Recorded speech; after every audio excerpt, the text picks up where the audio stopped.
अज्ञानं तिमिरन्धस्य ज्ञानाञ्जनशलाकया चक्षुरुन्मीलितं येन तस्मै श्रीगुरवे नमः। श्रीचैतन्यमनोभीष्टं स्थापितं येन भूतले स्वयं रूप कदा मह्यं ददाति स पदान्तिकं। वन्देऽहं श्रीगुरो युतपदकमलं श्रीगुरुन् वैष्णवांश्च श्रीरूपं साग्रजातं सहगणा रघुनाथान्वितं तं सजीवं स्वाद्वैतं सावधूतं परिजनसहितं कृष्णचैतन्यदेवं श्रीराधाकृष्णपादान् सहगणललिता श्रीविशाखान्वितंश्च नमायों विष्णुपदाय कृष्णपृष्ठाय भूतले श्रीमते भक्तिवेदांत स्वामिनिति नामिने। नमस्ते सरस्वती देवे गौरवाणी प्रचारिणे निर्विशेष शून्यवादी पाश्चात्यदेशतारिणे वंशाकल्पतरुभ्यश्च कृपा सिन्धुभ्येव च पतितानां पावनेभ्यो वैष्णवेभ्यो नमो नमः।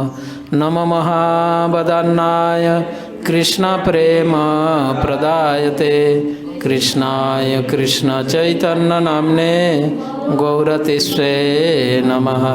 हे कृष्णा करुणा सिन्धु दीनबन्धो जगत्पते गोपेश गोपिकाकान्त राधाकान्त नमस्तुते।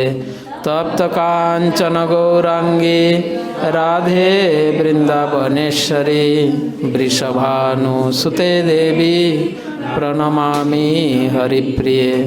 जय श्री कृष्ण चैतन्य प्रभु नित्यानंद श्री अद्वैत गदाधर श्रीवासादि गौरभक्त वृंद।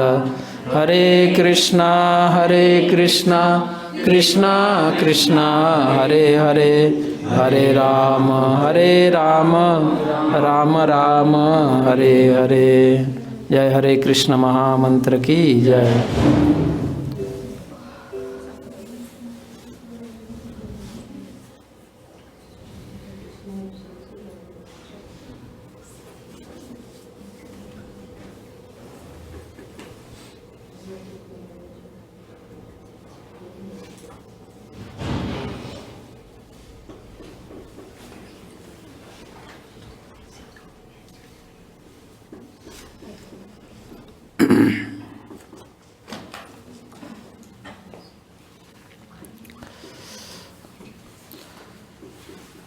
पिछले क्लास में हमने चर्चा किया था हमें प्रचार क्यों करना है।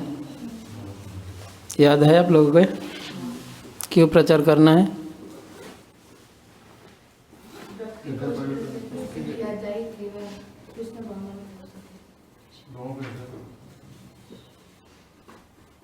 नहीं, कैसे प्रचार करना है ये आपने बताया, पर प्रश्न है क्यों प्रचार करें। कि प्रचार नहीं करेंगे पेट नहीं भरेगा क्या, भोजन नहीं मिलेगा। प्रचार क्यों करें? क्या प्रचार करना और कैसे प्रचार करना ये हुआ था चर्चा। अच्छा, क्यों प्रचार करना नहीं हुआ? नहीं हुआ तो आप सिर हिला रहे।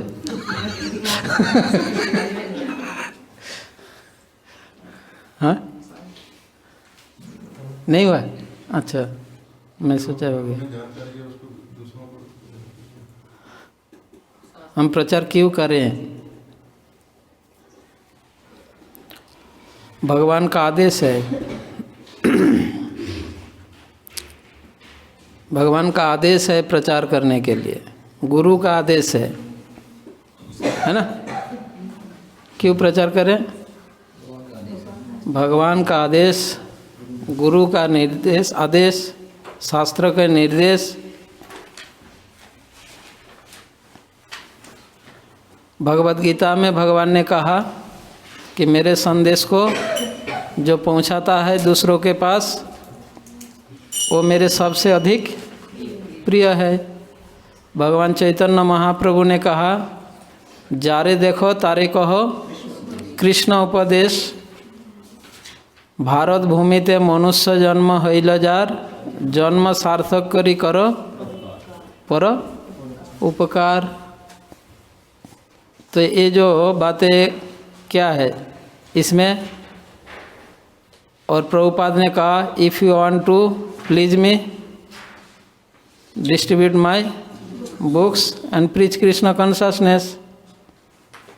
तो गुरु का आदेश, भगवान का आदेश, शास्त्रों के निर्देश, इसलिए हमें प्रचार करना है। तो ये 3 मुख्य कारण है हम प्रचार क्यों करें।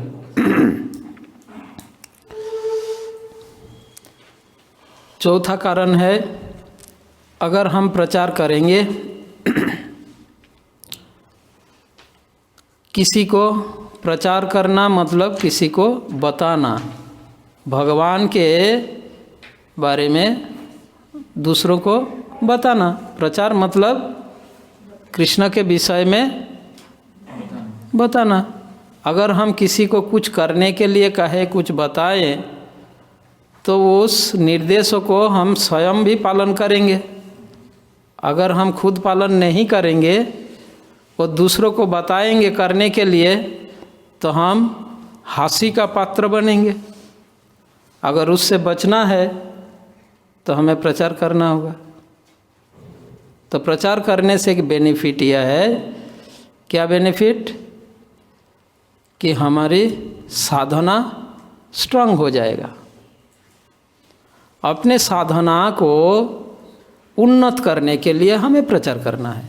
चौथा कारण, अपने साधना को और उन्नत करने के लिए और दृढ़ करने के लिए, मजबूत करने के लिए हमें प्रचार करना है। जो लोग प्रचार करते हैं उनका अपना साधना भी स्ट्रांग होता है, क्योंकि जब हम प्रचार करेंगे तो हम खुद भी हम पालन करेंगे। तो एक बेनिफिट है हमारा, इसलिए हमें प्रचार करने से हमें क्या लाभ, कि हमारे अपना साधना स्ट्रांग होगा, उन्नत होगा। 5वां कारण क्या है, चौथा कारण मैंने बताया, हमें आध्यात्मिक एडवांसमेंट, उन्नत, आध्यात्मिक रूप से हम उन्नत होंगे। प्रचार नहीं करेंगे तो आध्यात्मिक रूप से एडवांस होना और डिफ़िकल्ट हो जाएगा। और 5वां कारण यह है, श्रीमद् भागवत में सुत गोस्वामी जी कहते हैं, तद्वाग विसर्ग जनताग हो विप्लवो, क्या श्लोक है,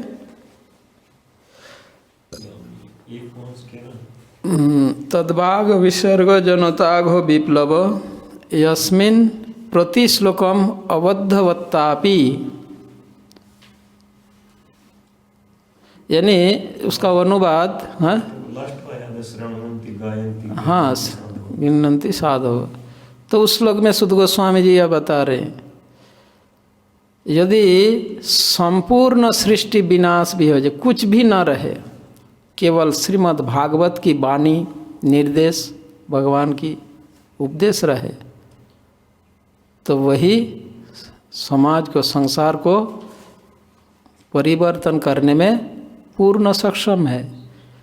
और श्रीमद् भागवत की इस निर्देश, भागवत के उत्तम श्लोक यदि श्रृण्वन्ति गायन्ति हैं साधव, जो साधु जन इसका श्रवण करते हैं, कीर्तन करते हैं और स्मरण करते हैं, तो यदि हम स्वयं को साधु समझना चाहते हैं, मानना चाहते हैं, अगर हम मानते हैं कि मैं साधु हूँ, तो साधु का कार्य क्या है, श्रवण, कीर्तन, स्मरण।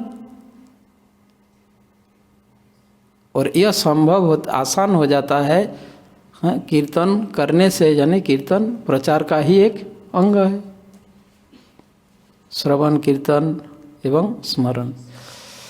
तो प्रचार हम क्यों करें, ये 5 मुख्य कारण है, इसलिए हमें प्रचार करना चाहिए। 5वां कारण क्या हुआ, मतलब एक पांचवा कारण यह है, यदि हम स्वयं को साधु या भक्त या वैष्णव समझते हैं तो हमारा कर्तव्य है भगवान की वाणी का श्रवण कीर्तन स्मरण करना, यानी प्रचार करना। यह साधु का लक्षण है,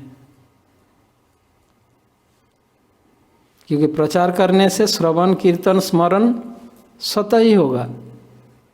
कोई प्रचार करेंगे, चाहे वो बुक डिस्ट्रीब्यूशन हो, चाहे प्रवचन हो, चाहे कृष्ण के बारे कुछ भी हो, प्रचार करेंगे तो श्रवण कीर्तन उसमें स्वतः ही शामिल है। अब हम चर्चा करेंगे प्रचारक के दृष्टिकोण। ठीक है, आज तो लोग बहुत कम आए, क्या कारण है? कोरोना। हाँ, आज कोरोना केस बहुत बढ़ गए, 750 आ गया। अच्छा,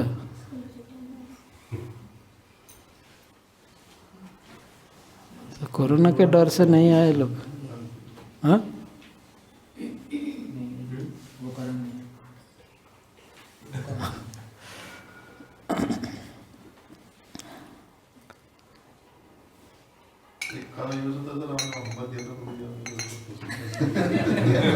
क्या हुआ?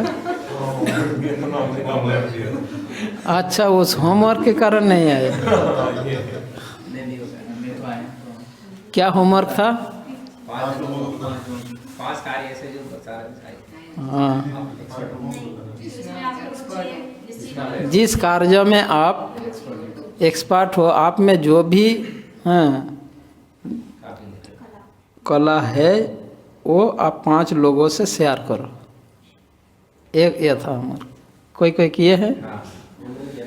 कौन किए? कहाँ है महाबूज बाबू? आए नहीं?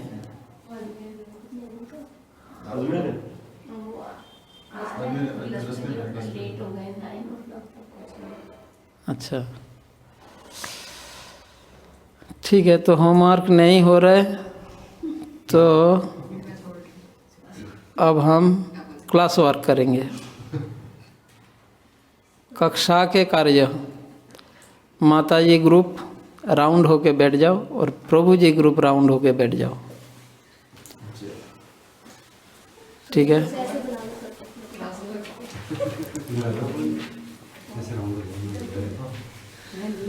अभी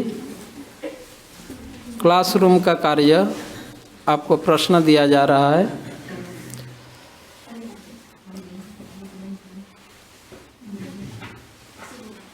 प्रचार में, हाँ, प्रश्न लिखिए। ढाल नाई तलवार नाई निधिराम सद्दार, एक कहावत है। ढाल नहीं, तलवार नहीं, नाम निधिराम सद्दार।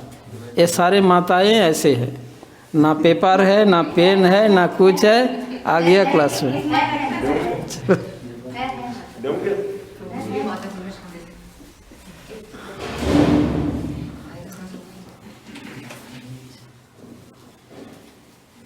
लिखिए, प्रचार में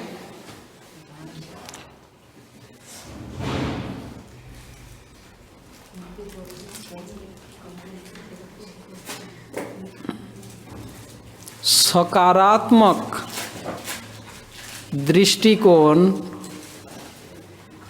से संबंधित कुछ नीतियाँ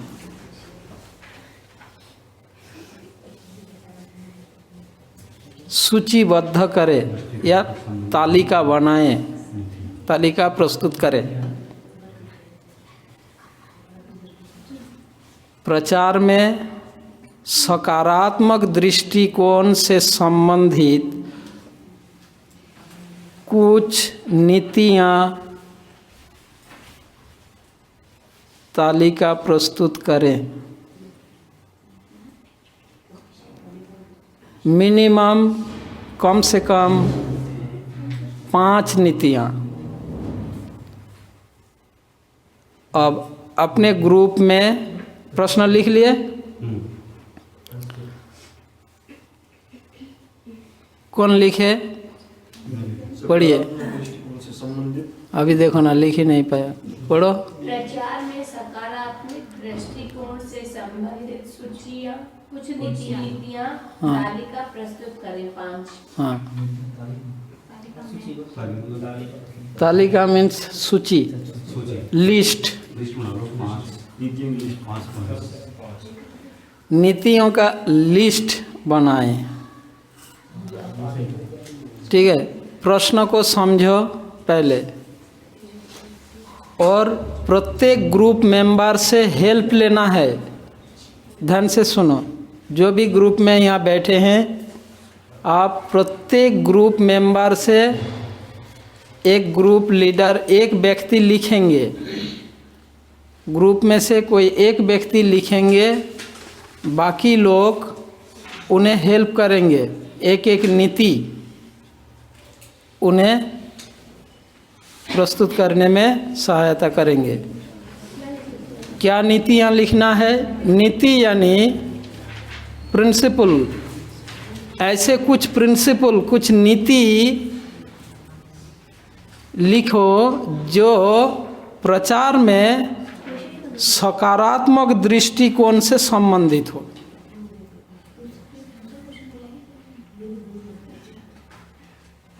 नहीं समझे? अगर यह आप कर पाया तो अभी जो पॉइंट चर्चा करने जा रहे हैं, प्रचारक का दृष्टिकोण, हो गया काम। अगर आप ये कर लिए तो जो मैं कहने जा रहा हूँ वो आप लोगों का हो गया बस। नीतियाँ मतलब नीतियाँ मतलब जैसे मानो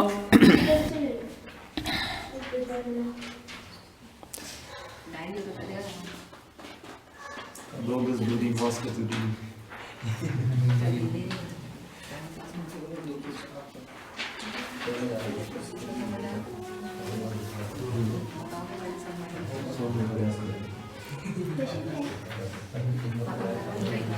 मैं जो एग्जाम्पल बता रहा हूँ आपकी सहायता के लिए, पर वो नीति लिखोगे तो मान्यता नहीं होगा। मतलब अभी के लिए, अभी आपको एक कार्य दिया गया, मतलब उसको काउंट में नहीं आएगा, है ना। अगर उसी को आपका काउंट में आएगा, 5 में से एक मैंने जो बताया लिख दिया, तो काउंटेबल नहीं होगा। ठीक है, ऐसे प्रचारक का आचार और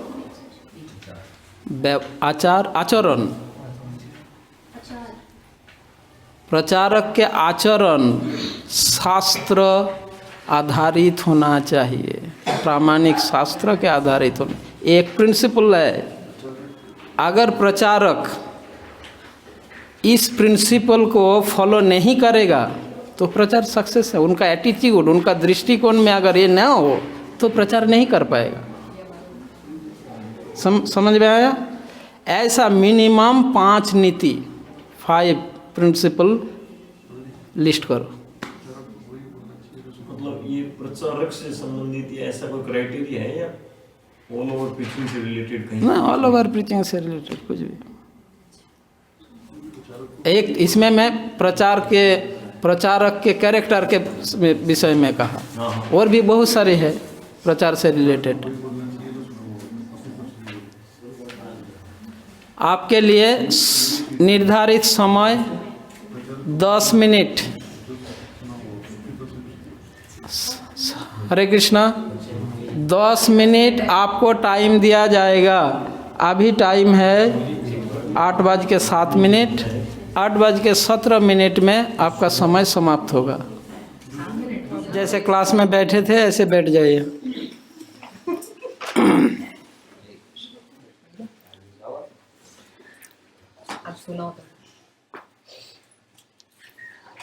अब प्रभु के ग्रुप से सुनाइए, आपको क्या क्या नीतियाँ मिले हैं आपके ग्रुप से। तो पहले है, प्रचारक को वही बोलना चाहिए जो उसने प्रमाणित स्रोतों से सुना। दूसरी, एक प्रचारक का दृष्टिकोण किसी को नीचा दिखाने नहीं होना चाहिए। तीसरा, लोगों को उच्च रस प्रदान करने के उद्देश्य से प्रचार करें। चौथा है स्थान काल पात्र परिस्थिति के अनुसार प्रचार करें। पांचवा है जैसे ब्रह्मांड की सरकार में जैसे सरकार नियम बनाती है ना, सरकार ने सड़कें बनाई और नियम भी बनाया, और वो नियम लोगों के हित के लिए होते हैं जिससे वो सही सही चल सकें, है ना, और पालन करने में लोगों का फायदा ही है। उसी प्रकार भगवान ने जैसी सृष्टि करी तो नियम आप बनाए। प्रिंसिपल बता रहे हो या कुछ एक्सप्लेनेशन बता रहे हो? Principle means 1 or 2 sentence. मतलब जैसे राज्य की सरकार के नियमों का पालन करना जरूरी होता है, ऐसे ब्रह्मांड की सरकार के भी नियम पालन करना जरूरी है। ये और एक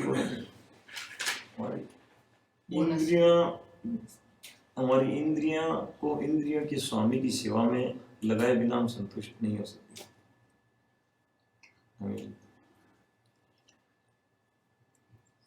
इससे ये तो साधना का प्रिंसिपल हो गया, प्रीचिंग का प्रिंसिपल उतना रिलेटेड नहीं है। प्रीचिंग करने लिखा आपने प्रश्न में, प्रीचिंग का प्रश्न नहीं, में आपका सकारात्मक दृष्टिकोण का किया था। हाँ, मैंने क्या बोला प्रश्न में, क्या दिया? सकारात्मक प्रचार में। अच्छा, प्रचार में अब पहला शब्द ही नहीं लिखा, पहला शब्द ही नहीं लिखा। प्रचार में सकारात्मक दृष्टिकोण से संबंधित, है ना? मैं पहला नहीं चला गया था। हाँ, आप आपके तरफ से पढ़िए।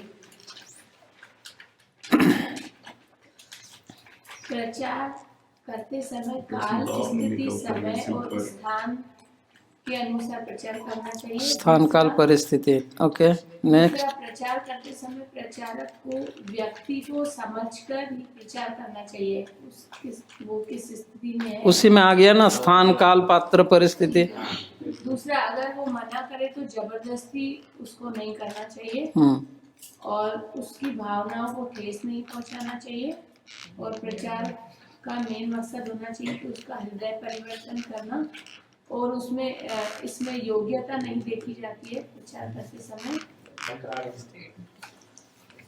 सारे नीतियाँ एक ही नीति के अंतर्गत है, अच्छा, एक ही प्रिंसिपल के अंतर्गत है। आपने जितने पढ़े हैं, देखो स्थान, आपने पहले जो कहा ना, स्थान काल पात्र और परिस्थिति, इसी के अंतर्गत आपने सारे पढ़ा। ये तो एक प्रिंसिपल गया, स्थान काल पात्र और परिस्थिति पे ध्यान रखते हुए प्रचार करना है। उसको एक्सप्लेन करोगे तो ये सारी बात आएगा। तो प्रिंसिपल एक ही हुआ आपका। हाँ, परिस्थिति में आ गया ना, कोरोना काल तो परिस्थिति में आ गया। दूसरा, जो गुरु और शास्त्र संबंधित, हाँ, वही बोलना चाहिए, उसमें अपना कुछ प्रामाणिक। ठीक है, तो थोड़ा आपको आइडिया, धारणाएं प्राप्त हुआ है। प्रचारक का दृष्टिकोण, एटीट्यूड किस प्रकार होना चाहिए, इसको हम थोड़ा एक्सप्लेन करेंगे, थोड़ा विस्तार से हम चर्चा करेंगे। आचार और प्रचार, ये दोनों प्रचारक के दृष्टिकोण को, हाँ, प्रचारक के लिए अत्यंत महत्वपूर्ण है। यदि प्रचारक का आचरण सही ना हो, और मतलब दूसरों को केवल निर्देश दिया जाता है पर प्रचारक स्वयं पालन नहीं करता, तो वो दूसरों पर प्रभाव नहीं डालेगा। इस संबंध में यह कहानी आप लोग सुने हैं कि एक बच्चा वो मीठा खाने में ये करता था, तो फिर उनके माँ लेके आए तो क्या कहा, 1 हफ्ता बाद आओ। तो स्टोरी जानते हो, बस उससे संबंधित। दूसरी बात, ये प्रचार, जो इसमें प्रिंसिपल क्या है, प्रचारक का बिहेवियर प्रिंसिपल है ना, आचरण। तो इसमें एक मुख्य बात यह है, सामान्यतः कोई व्यक्ति देखकर जो सीखता है वो सुनकर उतना नहीं सीखता। समझे? कोई भी देखकर जितना वो उसको स्वीकार करते हैं उसके द्वारा प्रभावित होता है, सुनकर उतना नहीं होता। आप एक बच्चे को पिता माता उनके आसपास रहने वाले अड़ोस पड़ोस रहने वाले जैसे वो करता है, वो उसी को एक्सेप्ट करता है, वही उनके आचरण में आता है। आप उनको कितना ही बोलो वो सुनकर उतना नहीं सीखेगा, देखकर जितना सीखता है। ठीक उसी प्रकार हर व्यक्ति देखकर जो सीखता है, जो एक्सेप्ट करता है, स्वीकारते हैं, वो अधिक प्रभावशाली होते हैं। इसलिए प्रचारक का आचरण, बिहेवियर ऐसा हो जिससे वो प्रभावित हो सके, उससे वो अधिक प्रभावित होंगे, सीखेंगे। आप उनको घंटे पर लेक्चर दिया, प्रवचन दिया, सुनाया, समझाया, 2 दिन बाद सब भूल जाएगा। और अगर वो आपको दिखता है, उस दिन महाराज बोल रहे थे, अगर आप सुबह 4 बजे उठ के हरे कृष्ण करोगे, हाँ, तो सभी लोग आके तुम्हें प्रणाम करेगा। देखो, अगर आप हजारों बार उनको हरे कृष्ण कीर्तन करने बोलोगे, वो नहीं करेगा, पर वो 2 बार 4 बार आपको जब देखेगा और उसके बाद आप बोलोगे ना, वो करेगा। यह है जो देखकर व्यक्ति अधिक प्रभावित होते हैं। इसलिए प्रचारक का व्यवहार शास्त्र आधारित होना चाहिए, जिसमें एक प्रचारक का क्या बोलते हैं, ह्यूमिलिटी और रिस्पेक्ट। प्रचार करते समय प्रचारक में यह भाव होना चाहिए, विनम्रता और सम्मान प्रदर्शन करने की। ऐसा ना हो कि सर्वदा एक प्रचारक को यह ध्यान रखना होता है कि प्रचार करने के लिए अगर कोई अवसर प्राप्त हुआ है, तो इसको प्रचारक को अत्यंत सौभाग्य समझना चाहिए कि मैं बहुत सौभाग्यशाली हूँ, ये लोग मुझे ऐसे अवसर दिया। यह मूड होना चाहिए, अपना सुपीरियरिटी मूड नहीं होना चाहिए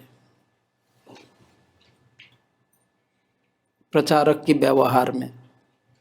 तो ये सारी बातें एक ही प्रिंसिपल के अंतर्गत है। मैंने जो कहा, ऐसा मैं मिनिमम 5 प्रिंसिपल लिखने के लिए कहा था। ठीक है, एक प्रिंसिपल को आप एक्सप्लेन करोगे, ऐसे हजारों बातें आ जाएगा। तो जो सभी एक ही प्रिंसिपल के अंतर्गत है, एक ही नीति के अंतर्गत है। दूसरा एक महत्वपूर्ण नीति है, हम जो बोलेंगे वो प्रामाणिक, सत्य होना चाहिए। ठीक है, और वह सत्य बोलने का मूड किस प्रकार होना चाहिए? स्वयं की श्रेष्ठता प्रदर्शित करने के लिए नहीं, बल्कि विनम्र भाव से सत्य को, ट्रूथ को प्रस्तुत करना चाहिए लोगों को। ठीक है, प्रचार करते समय सर्वदा यह ध्यान रखना है, सत्य को हम प्रस्तुत करेंगे लोगों के समक्ष, पर मूड क्या होगा? विनम्रता और सम्मान के साथ।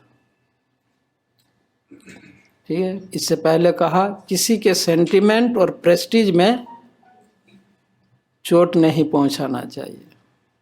ठीक है,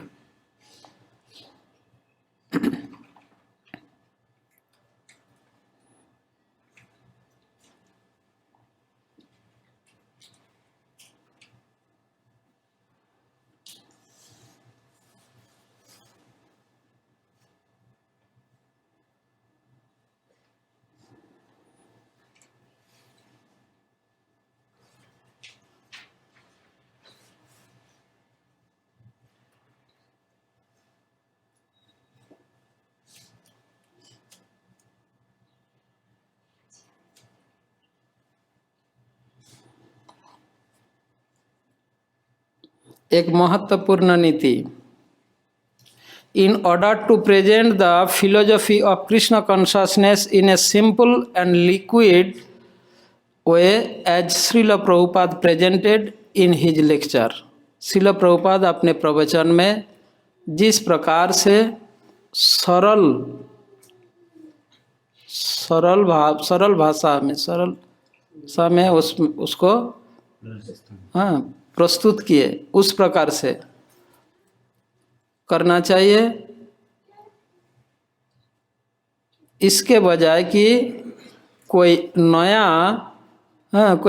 बुक्स आए हैं उसके थ्रू न जाकर श्रील प्रभुपाद के पुस्तक के आधार पर प्रचार करना चाहिए।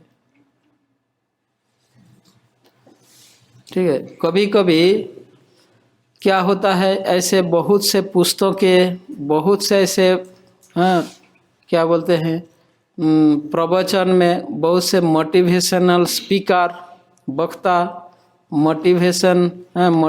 मोटिवेशनल स्पीच देते हैं। उसी को कॉपी नहीं करना, नकल नहीं करना, बल्कि श्रील प्रभुपाद जिस प्रकार सरल भाव से फिलोसफी को, कृष्ण भावनामृत के या दर्शन को प्रस्तुत किए हैं, बस उसी प्रकार से करना।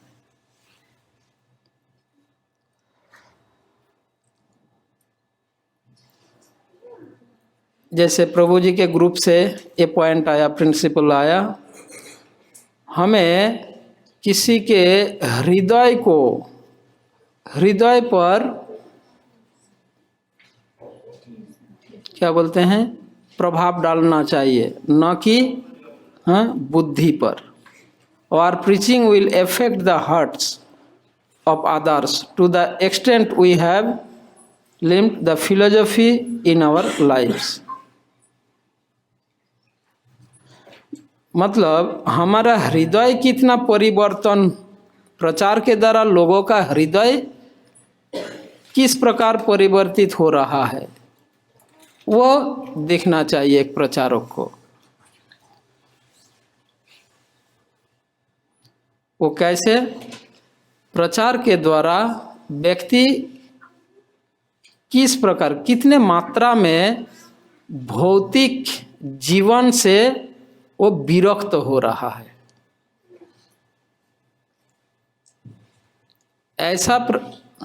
इस प्रकार प्रचार में यह ध्यान रखना होता है।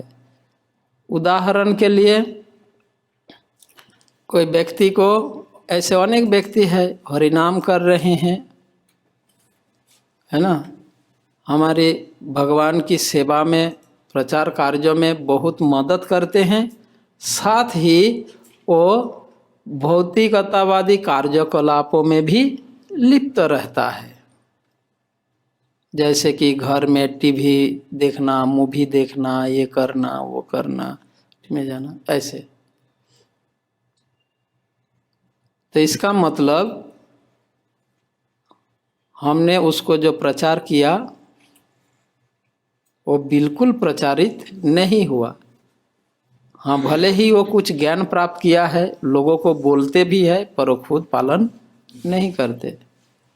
तो इस विषय में ध्यान रखना चाहिए।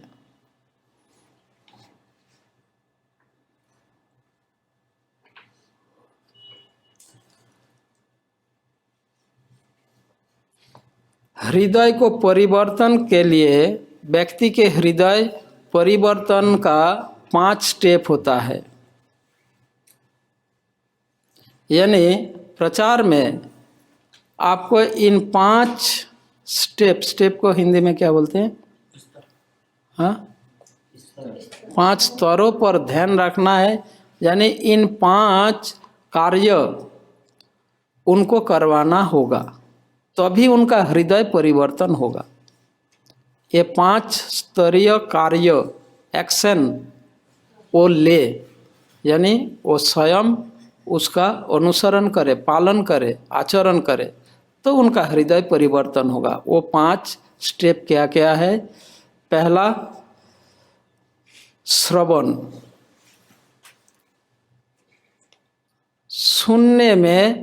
सुनने के लिए उन्हें प्रोत्साहित करना, तथा वो श्रवण कार्य मतलब श्रवण करे, नियमित रूप से वो श्रवण करे, इसमें प्रचारक को ध्यान रखना होगा।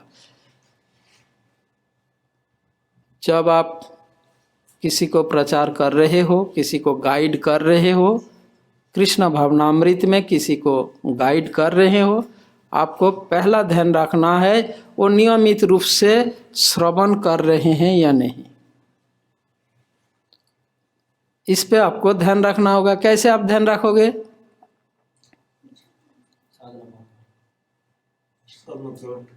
साधना चार्ट मैं अगर भर दूं तो आपको क्या पता मैं सुना या नहीं? मैं 1.5 घंटा आई हियरिंग 1.5 आवर, आपको क्या प्रूफ है? नहीं, लगातार श्रवण कथा आपको पता चलेगा कि कार्यक्रम में वो पार्टिसिपेट कर रहे हैं या नहीं, आके सुन रहे हैं या नहीं, या कुछ एक्सक्यूज दे रहा है, आज मैं बिजी हूँ, आज मैं नहीं आ पा रहा हूँ, आज मैं नहीं कर, तो आपको पता चल जाए ये नियमित रूप से श्रवण नहीं कर रहे। एक बार ऐसा हो सकता है, 2 बार, बार बार वही रिपीट हो रहा है, मतलब वो नियमित रूप से श्रवण नहीं कर रहे हैं। इसमें आपको ध्यान देना होगा। जैसे जो वीकली कार्यक्रम हो रहा है, या मंदिर में वो नियमित रूप से आ रहा है या नहीं, या चलो कोई बात नहीं, वो दूर में रहते हैं, मंदिर ने कोई कारणवश मंदिर नहीं आ पाते, पर जो वीकली जो कार्यक्रम में वो जहाँ पे वो हो रहा है उसमें वो पार्टिसिपेट कर रहे हैं या नहीं, या उसके जो भी है, इस तरीक़ा से आपको ध्यान रखना होगा। तो पहला स्टेप है श्रवण। यदि नियमित रूप से श्रवण ना करे तो हृदय परिवर्तन का कोई आशा नहीं है। 4 दिन तक वैष्णव महाराज ने इस श्रवण के विषय में, भागवत श्रवण के विषय में इतने सुंदर रूप से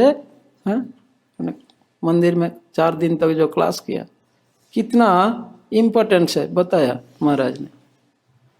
तो इसलिए पहला स्टेप है, किसी का हृदय अगर परिवर्तन करना हो, ये केवल दूसरों के लिए नहीं बल्कि खुद के लिए भी, स्वयं के लिए भी। और ये बात पहले ही बात कहा जा चुका है, आचार अगर हम आचरण नहीं करेंगे, वो दूसरों को बोलेंगे तो वो प्रभाव नहीं डालेगा। यानी स्वयं को भी नियमित रूप से श्रवण करना है, और दूसरों को जिन्हें हम गाइड कर रहे हैं उसको भी नियमित रूप से श्रवण कर रहे हैं या नहीं, उसमें ध्यान रखना है। दूसरा नेक्स्ट स्टेप है, इसको बोलते हैं श्रवण दशा। पहला स्टेप, व्यक्ति अगर श्रवण दशा में आ गए, मतलब सुनने में रुचि आ गया, तो समझो उनके हृदय में परिवर्तन शुरू हो गया, उनका हार्ट चेंजिंग शुरू हो गया। फिर उसके बाद आता है वरण दशा। श्रवण दशा नेक्स्ट स्टेप है वरण दशा। वरण दशा, वरण शब्द का अर्थ स्वीकारना, एक्सेप्ट करना। दशा मतलब स्थिति, सिचुएशन, ठीक है। श्रवण दशा, श्रवण की स्थिति, मतलब जब भी अवसर मिलता है श्रवण करने का, वो उसे छोड़ते नहीं, उसे गंवाते नहीं, उस अवसर का वो लाभ उठाते हैं। इसे कहते हैं श्रवण दशा। जिनका वास्तविक सुनने में रुचि उत्पन्न होता है, सिचुएशन कैसा भी क्यों ना हो, वो हार्ट एंड सोल ट्राई करता है थोड़ा सा भी वो सुन सके, ऐसे मेंटालिटी। एक बार जब युधिष्ठिर महाराज राजस्व यज्ञ किए, तो राजस्व यज्ञ के घोड़े जब छोड़ा गया, तो अर्जुन पीछे पीछे घोड़े के पीछे जा रहे थे। वो राजा का नाम चंद्रहास नाम के राजा उस घोड़े को पकड़ा था। राजा चंद्रहास भगवान के एक भक्त थे। फिर भी ये जानते हुए भी ये पांडवों के युधिष्ठिर महाराज के यज्ञ के घोड़ा है, ये जानते हुए भी घोड़ा को पकड़ा। और यज्ञ के घोड़ा को पकड़ने का मतलब क्या होता है? युद्ध करना होता है। ठीक है, किसी का साहस नहीं था उस समय कि युधिष्ठिर महाराज के यज्ञ के घोड़ा को पकड़े, यानी स्वयं भगवान का विरोध करना। और राजा चंद्रहास भगवान के भक्त होकर घोड़े को पकड़ा, तो जब उसका कारण यह था, महाभारत में वर्णन है, कारण यह था इस उद्देश्य से नहीं कि विरोध करने के लिए नहीं, कि अगर मैं घोड़े को पकड़ूं, और चंद्रहास अर्जुन जैसे इतना बड़े वीर तो नहीं थे राजा चंद्रहास, पर उनका इच्छा थी कि अगर मैं युद्ध होगा तो कृष्ण आएगा और मैं कृष्ण को दर्शन कर पाऊंगा। इस भाव से वो घोड़े को रोक लिया, पकड़ा था। ठीक है, अब राजा चंद्रहास और अर्जुन के सैनिक पूरा मतलब युद्ध के लिए पूरा तैयार हो गए। नहीं, जब अर्जुन ढूंढ रहे थे घोड़ा को इधर उधर, उस समय नारद मुनि वहां पर आए अर्जुन के समक्ष। नारद मुनि आए और कहा कि अर्जुन, एक्चुअली तुम्हारे घोड़ा राजा चंद्रहास ने रोक लिया, उसने पकड़ लिया, रखा है। और फिर चंद्रहास के बारे में बताने लगा नारद जी। उनके वो भगवान के महान भक्त है, उनके गुण महिमा बताने लगे। तब अर्जुन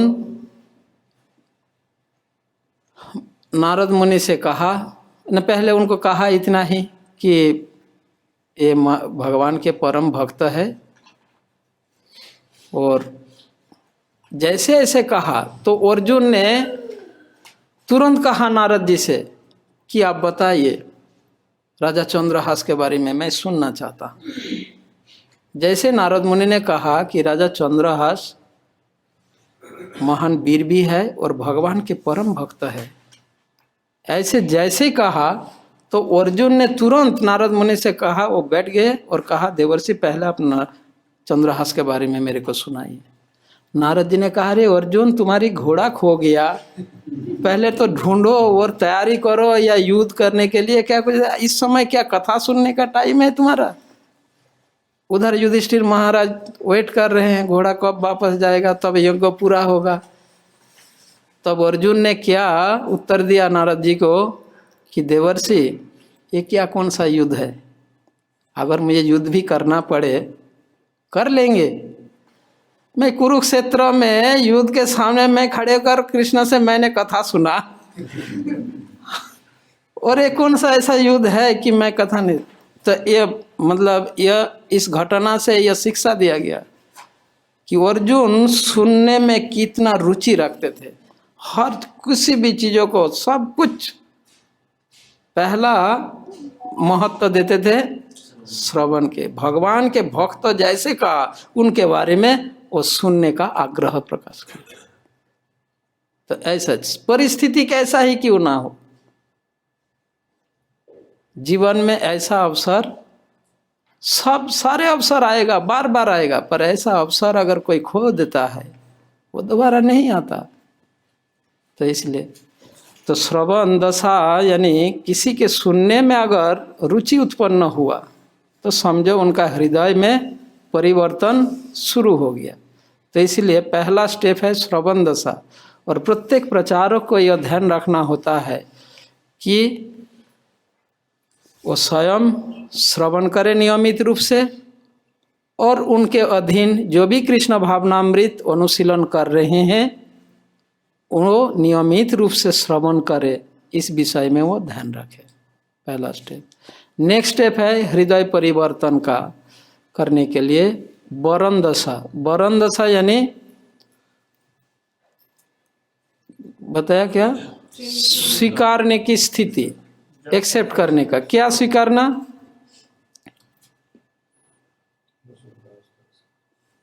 श्रद्धा के साथ शास्त्र के सिद्धांत को स्वीकारना।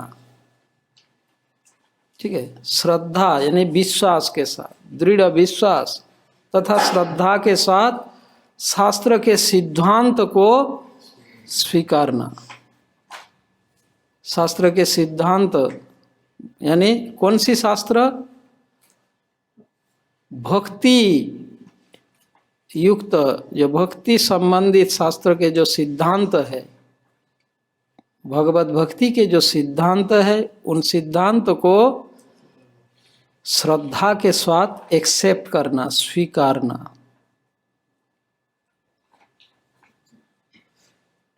यानी प्रत्येक दिन ये नियमित रूप से अगर हृदय परिवर्तन करना है, नियमित रूप से शास्त्र अध्ययन करके वहाँ पे शास्त्र में जो सिद्धांत मिला, कुछ ना कुछ सिद्धांत को अपने जीवन में स्वीकारना, यानी अप्लाई करना।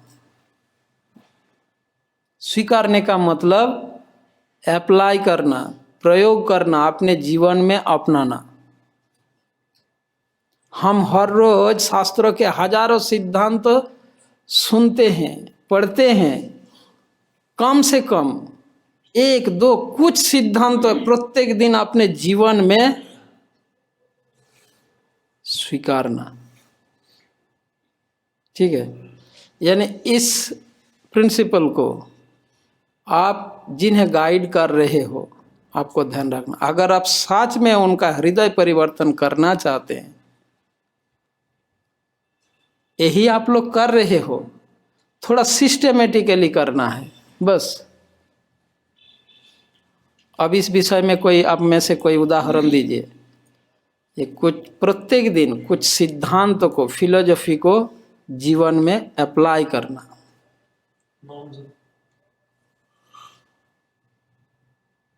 नाम जप और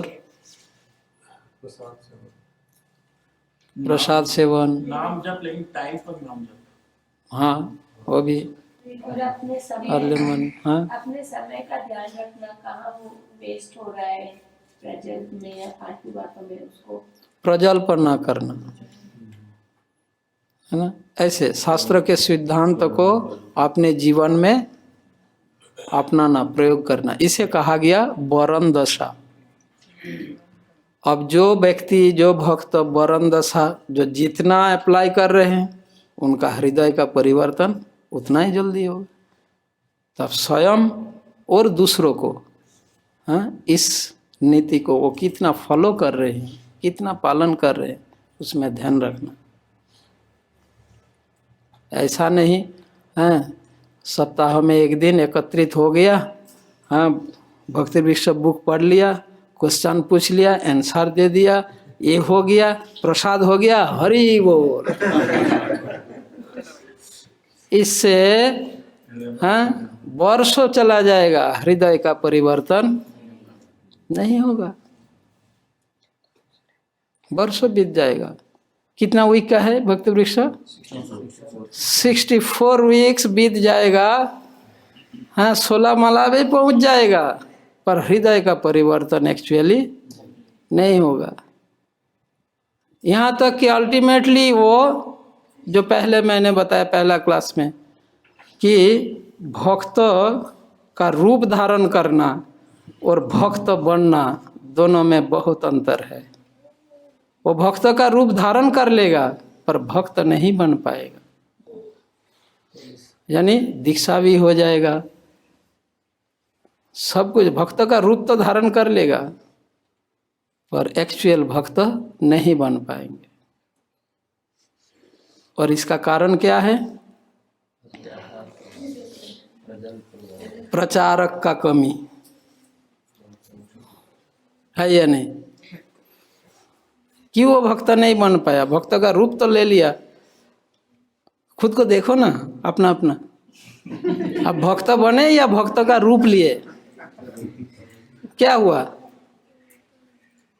और इसको एनालिसिस करोगे, इसके पीछे कारण क्या है? यही कारण है कि हम इन चीज़ों में ध्यान नहीं दिया, जिस कारण हम भक्त का रूप तो ले लिया पर भक्त नहीं बन पाए। ठीक है, तीसरा स्टेप, स्मरण दशा।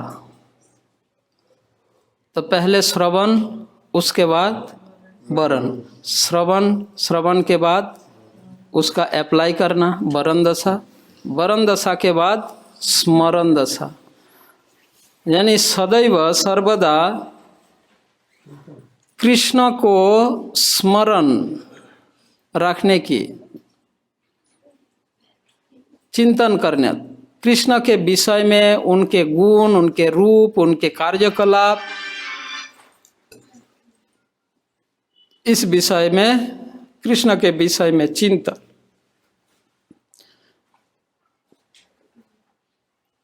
अभी क्या है, हमें कृष्ण के विषय में हम कब चिंतन करते हैं, स्मरण करते हैं?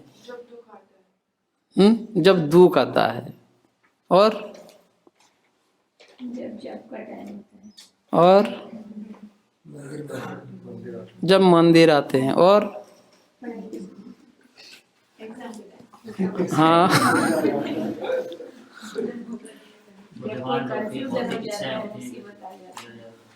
हाँ, यदि आज आपका क्लास है, हाँ, तब हमें मेरे को चिंतन करना पड़ता है ना? ऐसे स्वाभाविक नेचुरली कृष्ण का चिंतन नहीं हो रहा है। क्यों? क्योंकि ये पहले 2 स्टेप हमने फॉलो नहीं किया। अगर पहला 2 स्टेप अगर फॉलो करते सही, तो स्वतः ही नेचुरली कृष्ण का चिंतन आता रहेगा। अपने हृदय में स्वाभाविक ही रूप से, बिना रीजन से स्वतः ही कृष्ण चिंतन होता रहेगा। तो यह तीसरा स्टेप। अगर कृष्ण चिंतन होने लगा तो क्या हृदय में कलमश कहाँ से रहेगा? बोलो, अपने आप कचरा हट जाएगा। जहाँ कृष्ण तहाँ नहीं माया अधिकार।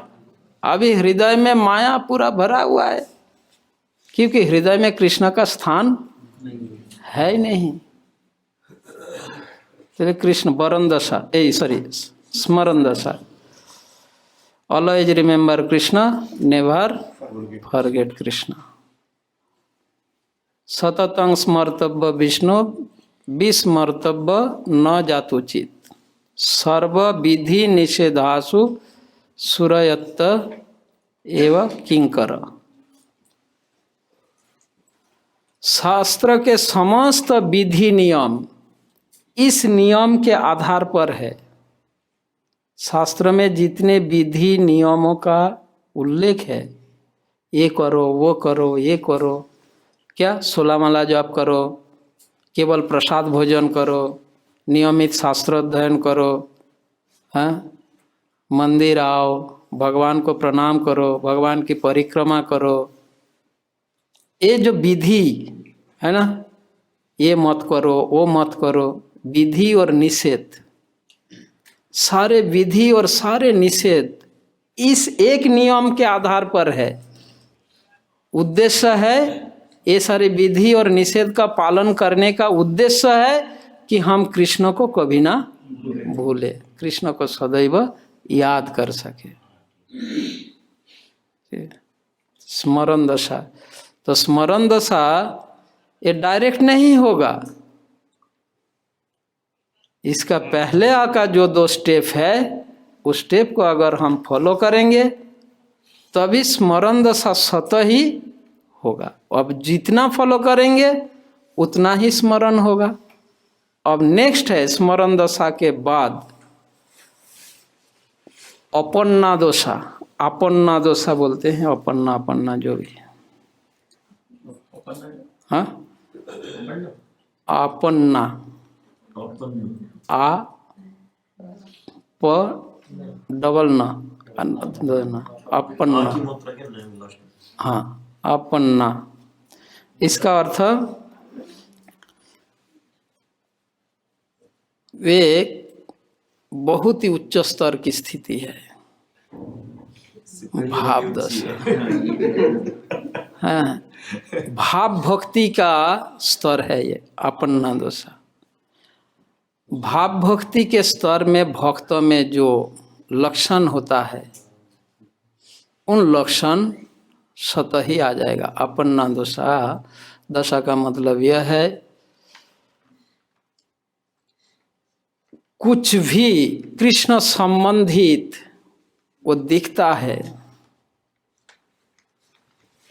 कुछ भी कृष्ण संबंधित दिखता है, सुनता है, तो तुरंत कृष्ण का स्मरण आ जाता है और उसके अनुरूप वो रिएक्ट करता है। इसको कहते हैं आपन्ना दशा। मानो यानी जैसे बादल देखा तो उस बादल देखते ही कृष्ण का रूप का याद आ जाता है उनका। अरे बादल तो दूर की बात है, कृष्ण का विग्रह देखकर भी हमारे कृष्ण का याद नहीं आता। पर आपन्ना दशा के भक्त ऐसे कुछ भी दिखते हैं तो कृष्ण से उनका रिलेट हो जाता है। जब वो पीकॉक दिखता है तो कृष्ण का याद आ जाता है। हमें आता है क्या? नहीं। तो यह है आपन्ना दशा, मतलब भाव स्तर के भक्त ऐसे। और पांचवी स्थिति है जिसमें हृदय में और कोई कल्मश नहीं है, वह है प्रपन्ना दशा।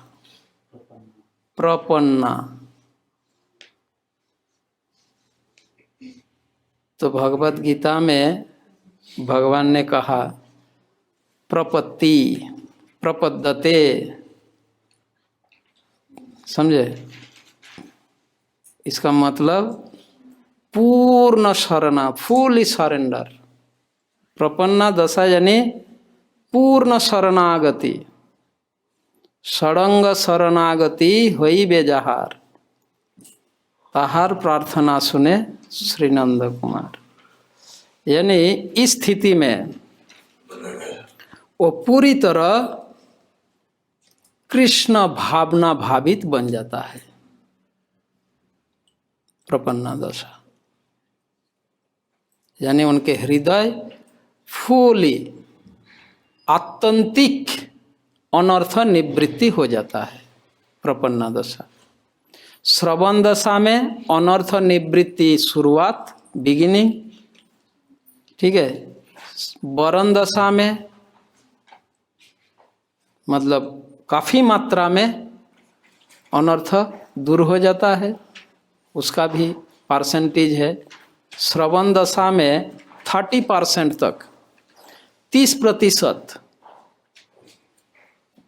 अनर्थ दूर हो जाती है हृदय में।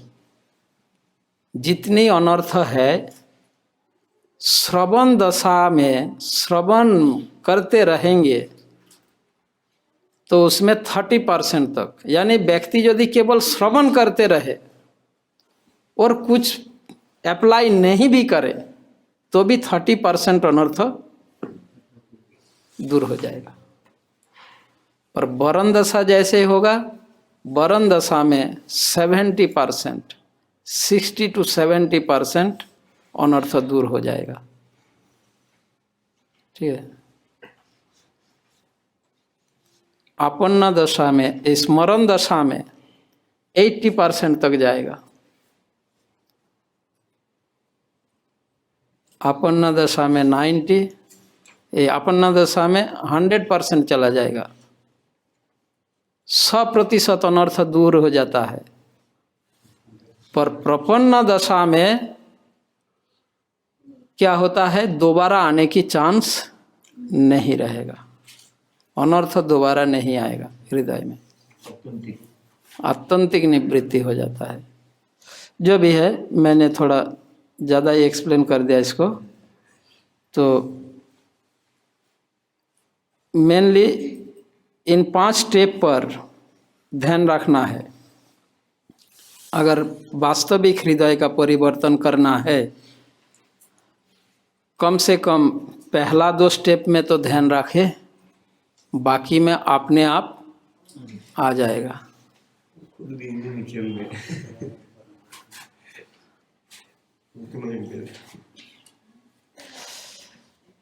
नेक्स्ट, फेथ, श्रद्धा। हृदय परिवर्तन के लिए श्रद्धा एक अत्यंत महत्वपूर्ण विषय है।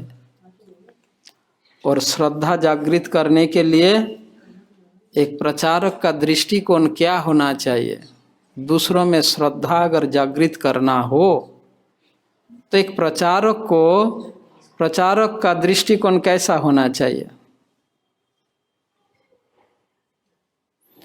प्रचारक को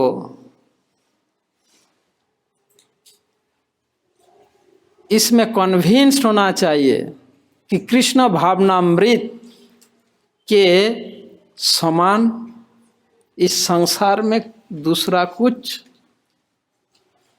नहीं हो सकता, है ही नहीं। इस विषय में पहले प्रचारक को कन्विंस्ड होना चाहिए। कन्विंस्ड को हिंदी में क्या बोलते हैं? विश्वस्त है, आश्वस्त होना चाहिए खुद को। अगर प्रचारक खुद ही कन्विंस नहीं हो पाया कृष्ण भावनामृत इस सर्वश्रेष्ठ, तो दूसरों को कन्विंस कैसे करेंगे? है ना?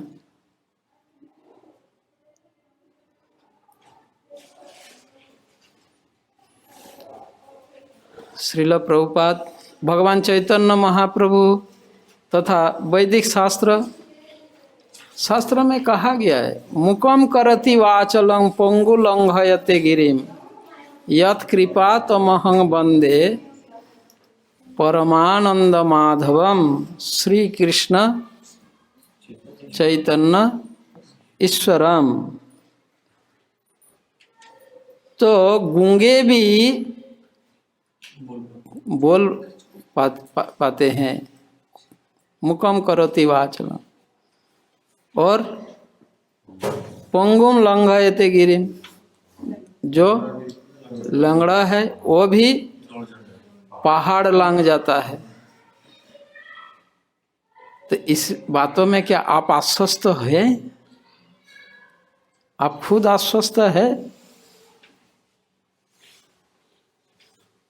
तो भगवान की कृपा से अगर यह संभव है इस बात में, तो एक व्यक्ति कृष्ण भावनामृत द्वारा प्रभावित नहीं होंगे, ऐसा डाउट क्यों आता है? हम डाउट करते हैं, ये व्यक्ति मेरे बात नहीं सुनेगा। पहले ये हमारे मन में यह डाउट आ जाता है। भगवत गीता में भगवान ने कहा, अज्ञश्च अश्रद्धाधानश्च संशयात्मा विनश्यति नायम लोके। फिर आगे क्या भूल गया? अज्ञश्च अश्रद्धाधानश्च संशयात्मा विनश्यति। अज्ञानी, अश्रद्धालु और संशय, डाउट करने वाला, ये विनाश हो जाता है। सक्सेस तो दूर की बात है, विनाश प्राप्त हो जाएगा। तो शास्त्र में, भगवान में अगर प्रचारक खुद ही आश्वस्त नहीं हो पाए तो दूसरों को प्रचार नहीं कर सकते।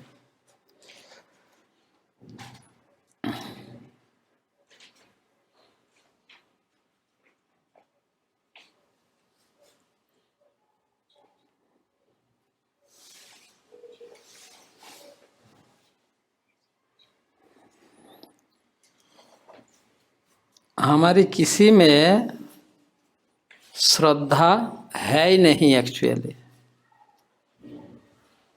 तो जो व्यक्ति जितना श्रद्धा है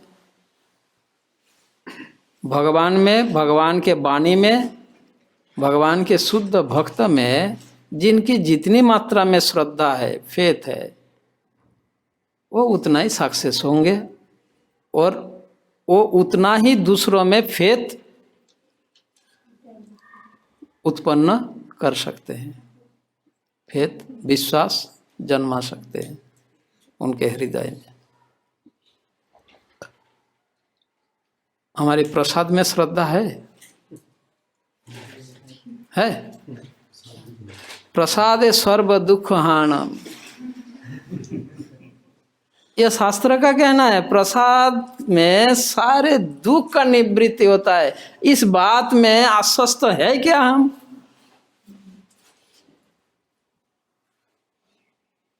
बताओ पहचान क्या है इसमें? हाँ, पहचान क्या है इसमें? पहचान क्या है? जब हमारी दुख आता है जीवन में, ये बात याद आता है क्या, तो मान समझो कि आप आश्वस्त हुए हैं इस बात में, अरे मैं तो प्रसाद भोजन कर रहा हूं, तो दुख मेरा क्या करेगा? ये बात याद आता है क्या? तो मतलब आप इस बातों में आश्वस्त हुए ही नहीं। मेडिसिन तो नहीं। तो इसका मतलब यह हुआ कि हम ये बात बोलते हैं, सुनते हैं दूसरों को, पर मैं खुद ही इसमें आश्वस्त नहीं हूं। इसीलिए जब मेरे जीवन में दुख आया, मेरा ये बात याद ही नहीं आया। अगर याद आता, इस संबंध में वो एक कहानी है गंगा स्नान वाला, है ना। तो इसे कहते हैं आश्वस्त होना, फेथ होना। अब प्रचारक को जो जितना कन्विंस्ड है, जो जिनका जितना फेथ है, वो उतना ही कॉन्फिडेंटली वो प्रचार भी कर पाएगा। यानी अल्टीमेटली घुमा फिरा कर प्रचार मतलब खुद को प्रिपेयर्ड करना, तो ऑटोमेटिक प्रचार होगा। ये अल्टीमेटली घुमा फिरा के यही बात आ रहा है, समझे।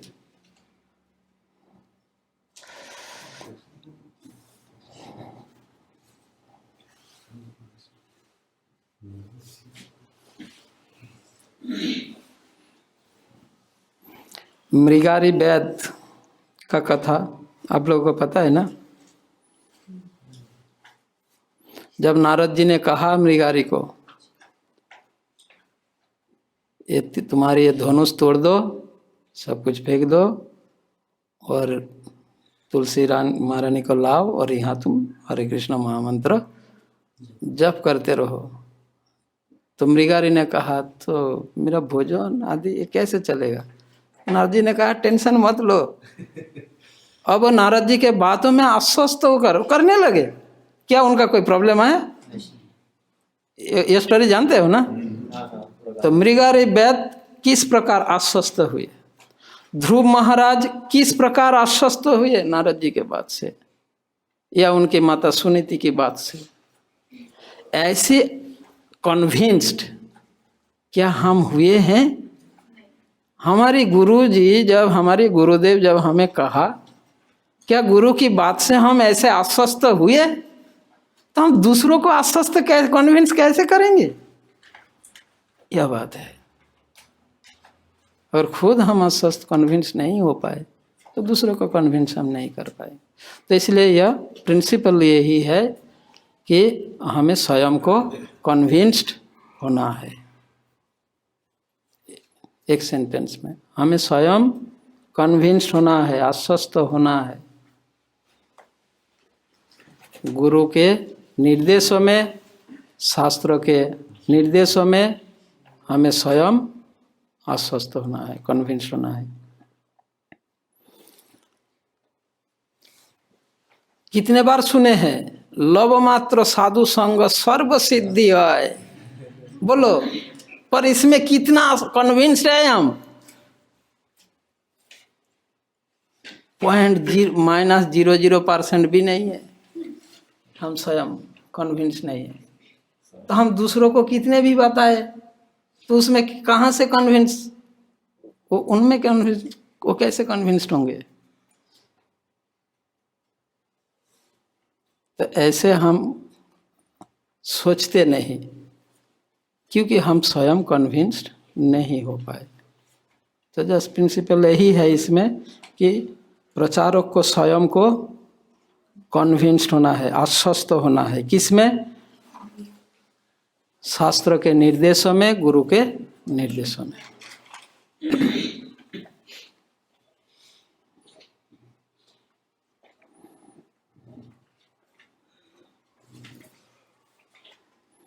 Therefore, in preaching, we have to be givers of faith to people we preach to. In our interaction with them, if we are able to help them increase their faith, then our interaction is successful. Hindi में बता दो। Therefore, in preaching, we have to givers of faith to people we preach to. तो जब हम प्रचार करते हैं तो हमें लोगों को विश्वास दिलाना होता है। In our interaction with them, if we are able to help them increase their faith, अगर हमें उन्हें उनका विश्वास बढ़ाने में सहायता कर सकते हैं तो then our interaction is successful. तो हमारा जो उनके साथ वार्तालाप हुआ वो सक्सेस है।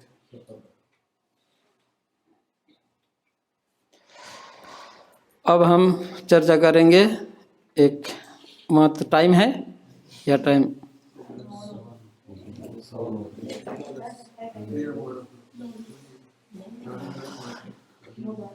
Some helpful tools for preaching.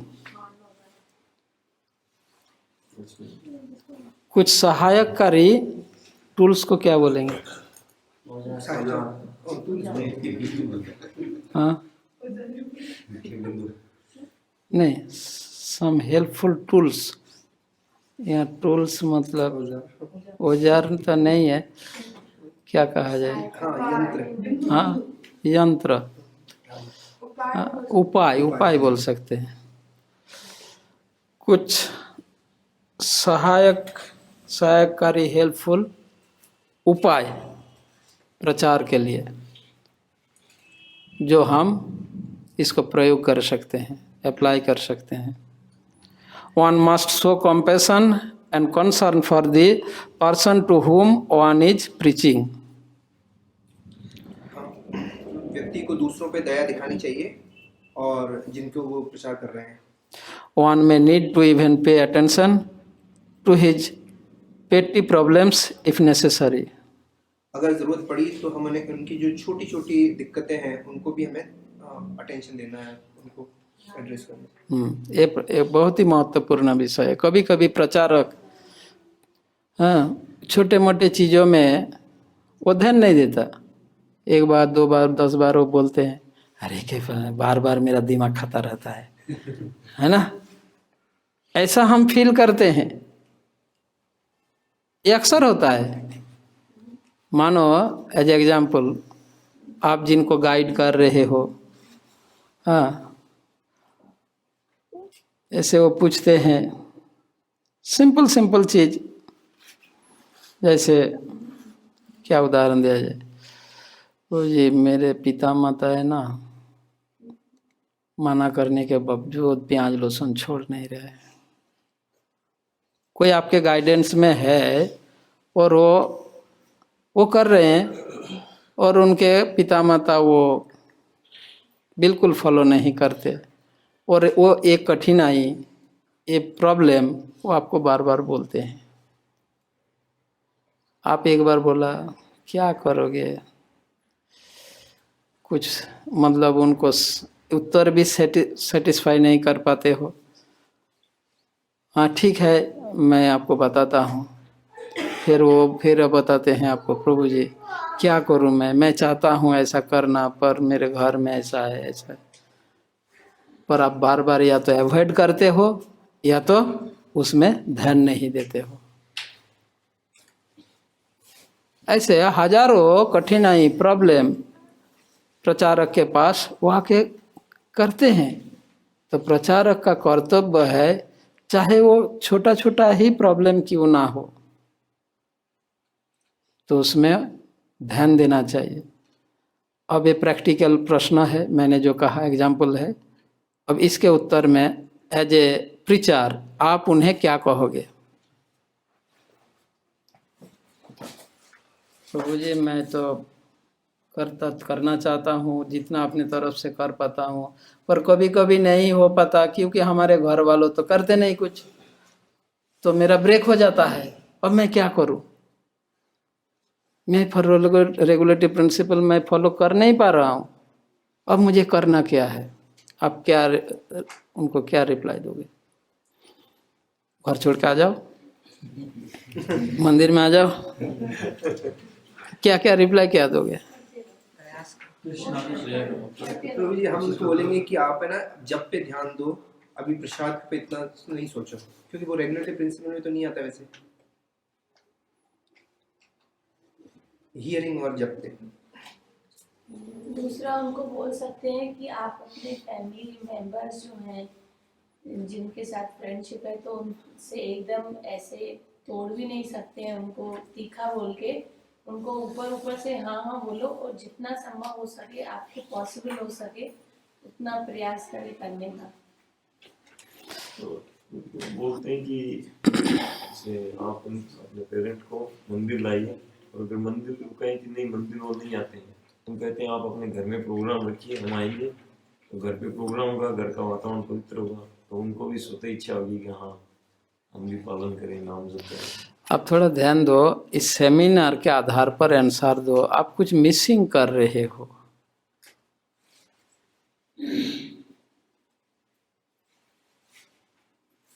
अभी 2 दिन से 3 दिन से आप लोग जो सुना 2-3 क्लास में, उसके आधार पर आंसर दो, आप कुछ मिस कर रहे हो। श्रवण दशा वरण दशा वो तो अभी बात है, मैं 2-3 दिन की बात कर रहा हूँ।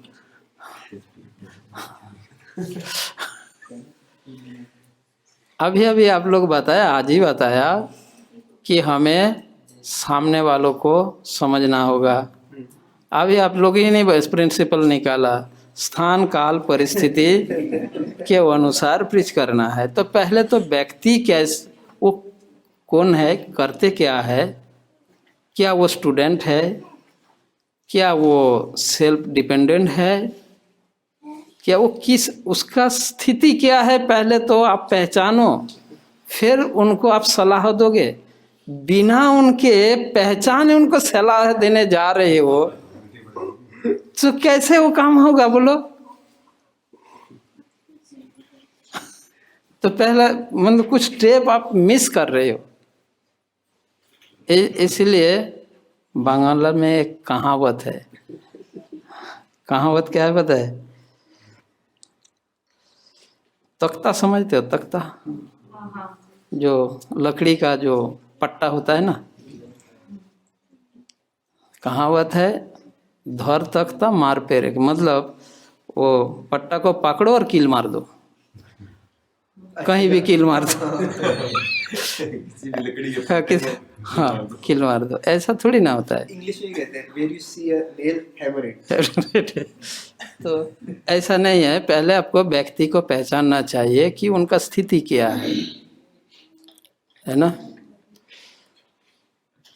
क्योंकि वो बार बार इस परेशानी ऐसा है, तो उनको उस तरीका से, आपका ये एक बात तो सही है, उनको कहना चाहिए कि ठीक है अभी तो आप इसमें ध्यान दो, जॉब करो, और आप रेगुलर बेसिस कांटेक्ट में रहो, जब टाइम मिले मंदिर में आओ, और मेनली कांटेक्ट में रहो, इसको फॉलो करो और हरिनाम करो।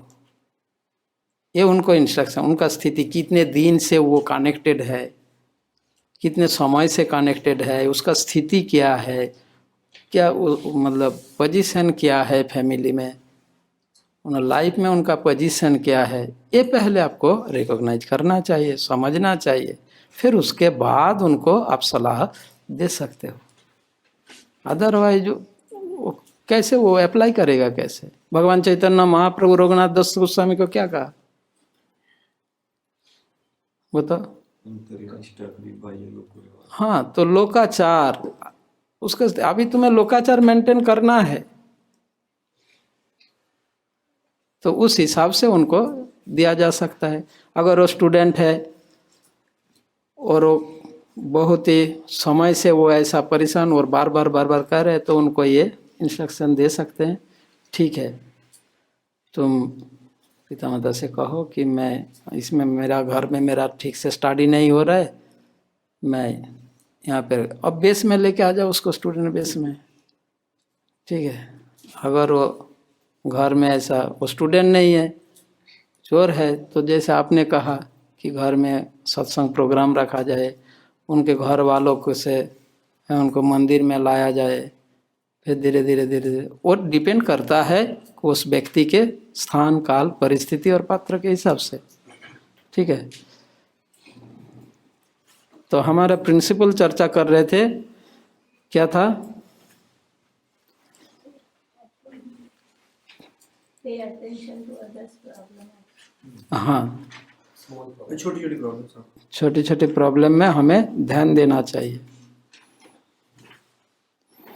कोई भक्त बोलते हैं जो कनेक्ट हुए हैं, 2 4 10 वीक भक्ति वृक्ष में जुड़ गया, मानो 15 सप्ताह हो गया, अब वो बोलते हैं हमारे घर में तो सारे देवी देवता गणेश जी ये सब कुछ है, ये होता है वो होता है, तो क्या कर, आप क्या बोलते हो, क्या करोगे? वही पहले तो स्थिति समझनी पड़ेगी, घर में और कौन है, वो कौन है, किसकी कितनी चलती है। उसके देव पासिकों का पतला मारी है। कृष्ण भगवान। हाँ, तो मतलब सेकंड प्रिंसिपल यह है, one must speak the truth according to देश काल पात्र, ठीक है। Next, one should have a balanced not a fanatical approach while preaching. Hindi में बोल दो। तो व्यक्ति को सारी स्थिति को सोच के बैलेंस बना के बोलना चाहिए। पागलपन की तरह, पागलपन या वो जैसे कट्टरता से प्रचार नहीं करना चाहिए। जैसे जो उदाहरण के लिए कोई स्त्री है, महिला है, तो आपको किसी महिला को अगर कृष्ण कॉन्शसनेस में कन्विंस करना है, कम से कम थोड़ा अंडरस्टैंडिंग होना चाहिए महिला के नेचर के विषय में, है ना। स्त्रियों के स्वभाव के विषय में बिल्कुल ये नहीं है, तो आप ऐसे व्यक्ति को, हाँ, आप अगर कृष्ण कॉन्शसनेस में कन्विंस करने जाओगे, उल्टा पड़ सकता है।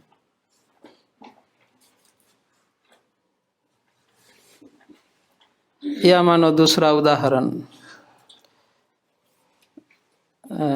जैसे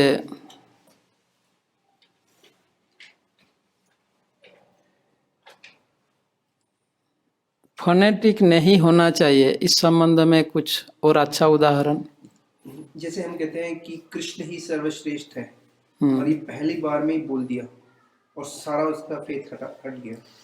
मेरा कहने का मतलब, जैसे मानो बहुत से माताएं हैं, ये है, और आप प्रवचन में ऐसे बातें बोल रहे हो जिसमें उनको स्त्रियों स्वभाव में चोट पहुंच रहा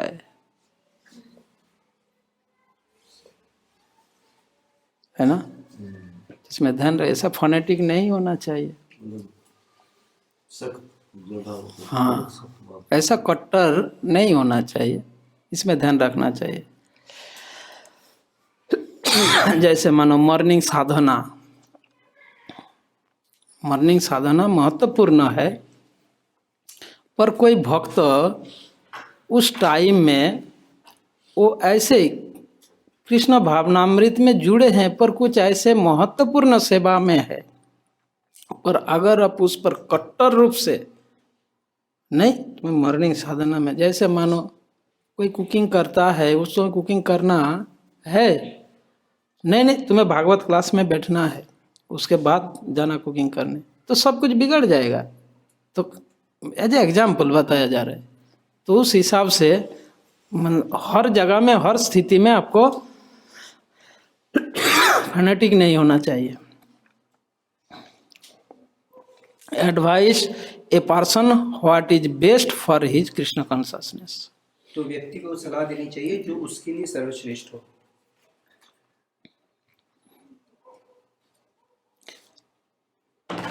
अब इस संबंध में मैं एक उदाहरण जैसे दे रहा हूँ, व्यक्ति को वही सलाह देना चाहिए जो उनके लिए बेस्ट हो। ऐसा नहीं कोई कॉमन सलाह सभी को आप दे दोगे।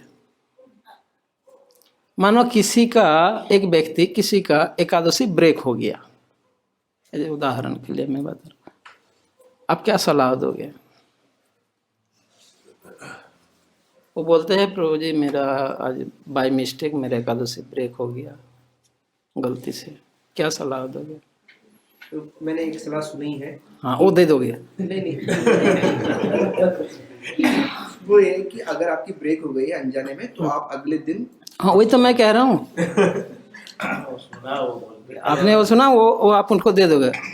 वो ऐसे व्यक्ति है कि वो अगर ऐसा मतलब ये नहीं करते तो और अधिक बीमार पड़ जाएगा। अच्छा। और आपने ऐसा सलाह दे दिया तो वही उनकी स्थिति समझ के, पहली बात तो वही सिद्धांत लागू होता है। तो वही बात है, advice a person what is best for his Krishna consciousness. तो कहते हैं कोई बात नहीं, आगे से है ना? ये हो गया आगे से। हाँ, अगर व्यक्ति ऐसा हो उन्होंने काल तुम्हें फूली, जैसे मानो मैं जो उदाहरण, उत्तम श्लोक जैसे व्यक्ति हमारा, अगर वो कहे कि प्रभु जी मेरा एकादशी ब्रेक हो गया, काल फुली फास्टिंग, निर्जला निर्जला, उनके लिए हाँ निर्जला करना है तुम्हें, वो उनके लिए कल्याणकारी है या नहीं?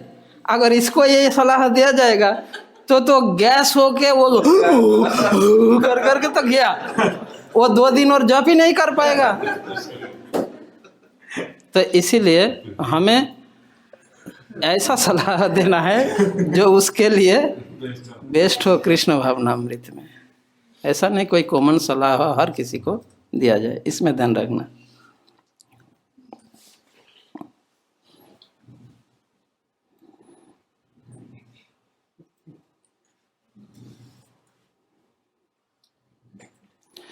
Don't interrupt while another devotee is preaching to a person. जब कोई भक्त किसी को प्रचार कर रहे होते हैं तो उनको बीच में आके टोके नहीं। ये ज्यादातर फैमिली में होता है, ध्यान रखना। और congregation preaching means family preaching, समझे? कभी कभी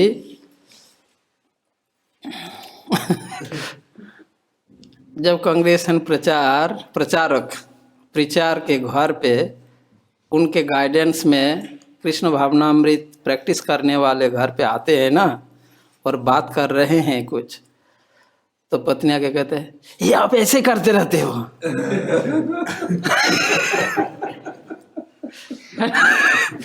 या कोई और मेंबर आके वो बीच में टोक देता है, होता है या नहीं? अक्सर ऐसा होता रहता है।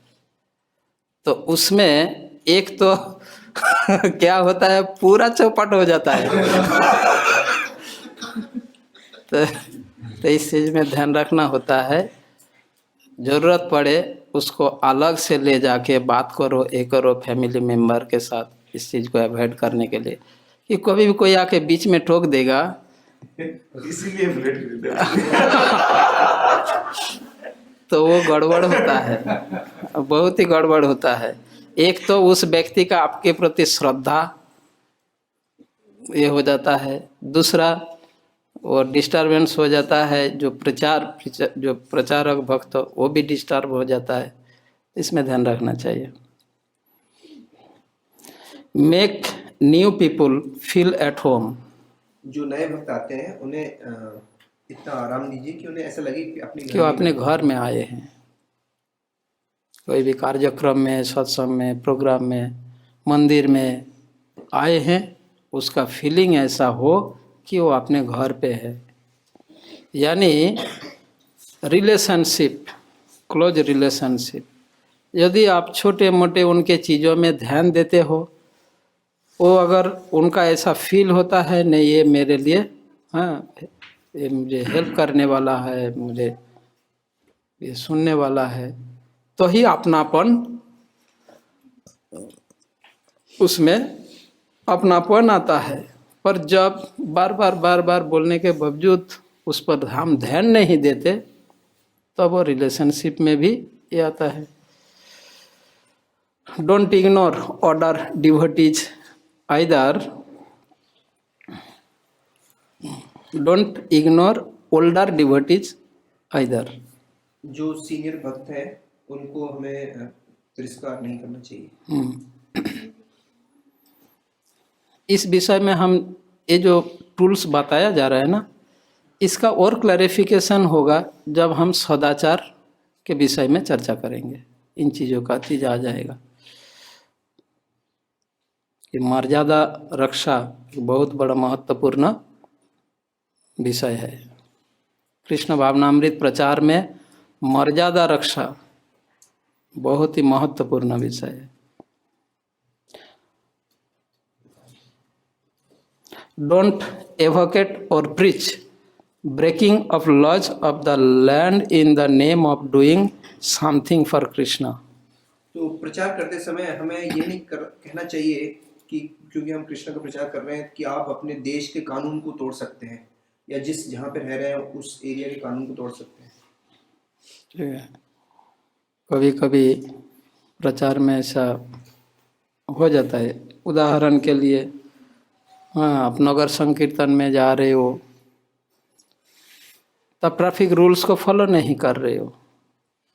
अरे कौन कहेगा, हम तो हाँ भक्ति का प्रचार कर रहे, हरे कृष्ण कर रहे, हाँ हमें कौन क्या बोलने वाला है।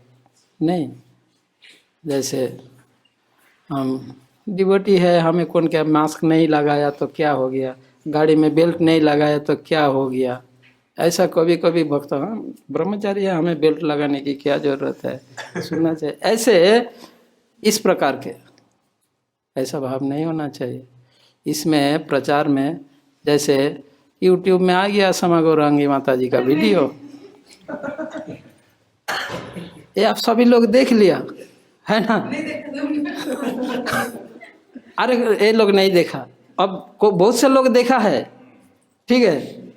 अब उनमें से कोई व्यक्ति मंदिर आए और आप जो भी आप लोग उनको कृष्ण कॉन्शियसनेस प्रचार कर रहे हो, अरे ये तो खुद ही रूल्स फॉलो नहीं करते, ये उस दिन में आया था, हाँ ये मास्क नहीं पहने, हमें रूल्स सिखा रहा है।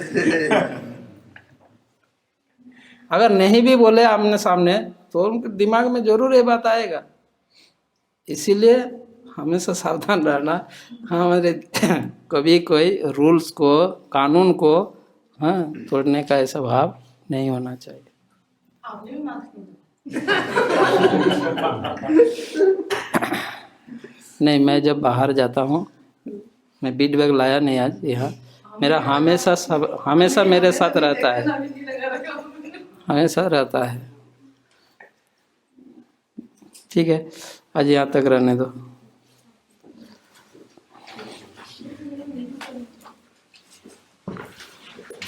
ये प्रश्न है कि जब आप जिसे भी उसमें बता रहे थे तो कन्विंस वाली बात, खुद को कन्विंस रहना चाहिए, तो क्या आप खुद कन्विंस हुए हैं? तो उसमें क्या है कि एक अंदर एक प्रश्न, एक मतलब एक निर्णय उत्पन्न होता है कि इसका मतलब तो हम तो इस जन्म में कन्विंस नहीं हो पाएंगे, तो फिर हम क्यों अगले जन्म में कर लेंगे, इस जन्म में तो कर ही नहीं पाएंगे। नहीं, बहुत सुंदर प्रश्न है जिसमें हमने यह चर्चा किया इस पॉइंट में कि हमें खुद कन्विंस होना है। ठीक है, तो इस जीवन में हम कन्विंस नहीं हो पाए, तो जब कन्विंस होंगे तब हम प्रचार करेंगे। अभी तक तो कन्विंस नहीं हो पाए तो अभी प्रचार कैसे करेंगे? तो जब हम खुद कन्विंस्ड होंगे तब प्रचार करेंगे। नहीं, हम अगर कन्विंस नहीं होते तो हम यहाँ नहीं होते। पहला बात तो आपको ध्यान रखना है, समझना है। निश्चित रूप से हम कन्विंस्ड हुए हैं, हाँ, पर प्रचार के लिए हमारी कन्विंस को इसकी मात्रा को और आगे ले जाना है। यानी हम 10% में अभी, हाँ, हम जब तक 100 नहीं होंगे हम प्रचार हमारी इस आश्वस्त होने की जहाँ तक हम हुए, अगर निश्चित रूप से डेफिनेटली हुए, नहीं तो हम इसमें जुड़े, कैसे जुड़े, कनेक्टेड है। जो भी आए हैं कन्विंस्ड है, पर ये पर्याप्त तो नहीं है। अगर मुझे प्रचार में सक्सेस होना है तो मेरे लिए इतनी आश्वस्त होना पर्याप्त तो नहीं है। ऐसे सकारात्मक पहले प्रश्न में दिया गया, पर आपका प्रश्न जा रहे नकारात्मक में, और हमारी दृष्टि को नेगेटिव में नहीं जाना चाहिए, पॉजिटिव लेना है हर स्थिति को। कन्विंस नहीं हुए ये बिल्कुल सही नहीं है, ये तो गलत है। निश्चित रूप से हम डेफिनेटली हम कन्विंस्ड हुए हैं। हाँ, अब इसमें कोई 10%, कोई 50%, कोई ऐसे कन्विंस्ड हुए हैं। हमारी इसको, इस आश्वस्त की मात्रा को, इसको और आगे बढ़ाना है, तो हम प्रचार में सक्सेस होंगे, है ना। ऐसा बिल्कुल नहीं कि हम कन्विंस नहीं हो पाए, कन्विंस्ड हुए हैं, इसीलिए हम इसमें जुड़े हुए हैं, हम कुछ कर रहे हैं, प्रयास कर रहे हैं। पर हमारी इसमें है क्या, हम कन्विंस्ड हुए हैं 10% और हम आशा रख रहे हैं कि 100% के, इसीलिए नहीं हो पा रहे। तो इस बात को समझाया जा रहा है। अगर सक्सेस हमें 100% चाहिए तो हमारी आश्वस्त को भी वहाँ तक ले जाना होगा, और उसके लिए वो जो स्टेप बताया, अगर इसको हम इन स्टेप को फॉलो करेंगे तो ये स्वतः ही एक आश्वस्त भी स्वतः ही इंक्रीज होता जाएगा, स्वाभाविक रूप से। ठीक। तो ये आपने बताया कि वर्ण दशा में हम फॉलो कर रहे हैं, अप्लाई कर रहे हैं, लेकिन उसको सिस्टमेटिक करके करना होगा। तो क्या ऐसे करें कि एक एक प्रपोर्ट पढ़ें और जो भी पॉइंट है उसको अलग से लिखें कि ये अप्लाई करूंगा मैं, इस तरह से ऐसे लिस्ट बनाई जाए, किस तरह सिस्टमेटिक किया जाए? इसको व्यवहारिक रूप से, जैसे वर्ण दशा में के लिए कहा गया, प्रत्येक दिन कुछ ना कुछ सिद्धांतों को अपनाना है। ठीक है, हम हर रोज प्रत्येक दिन हजारों सिद्धांत सुनते हैं, पढ़ते हैं, मतलब हमारे पास हम प्राप्त कर रहे हैं। अब उनमें से कोई भी जो मुझे अच्छा लगता है उसको हम अप्लाई करें, इतना ही काफ़ी है। 1, 2 जो भी है, अरे आज मैंने ये पढ़ा, क्या ये सिद्धांत तो ये करना, आज मैं इसको करूँगा, करता हूँ, ऐसा इसको कहा जा रहा है वर्ण दशा। ऐसे तो हम नॉर्मली जनरली जो हमारी सिस्टमेटिक लाइफ में हम तो कर ही जा रहे, पर यदि हम अभी इनके प्रश्न, अगर हमारी इसको बढ़ाना है, फेथ को बढ़ाना है, कन्विंसनेस को बढ़ाना है, तो ऐसा करना होगा, तो स्वतः ही इंक्रीज होता जाएगा वो। फिर तो बहुत जरूरी है कि जब भी हम हियरिंग करें या स्टडी करें, हाँ, उसको जरूर बनाएं। हाँ, मतलब बिना नोट्स बनाए तो ऐसा शायद मुश्किल ही हो।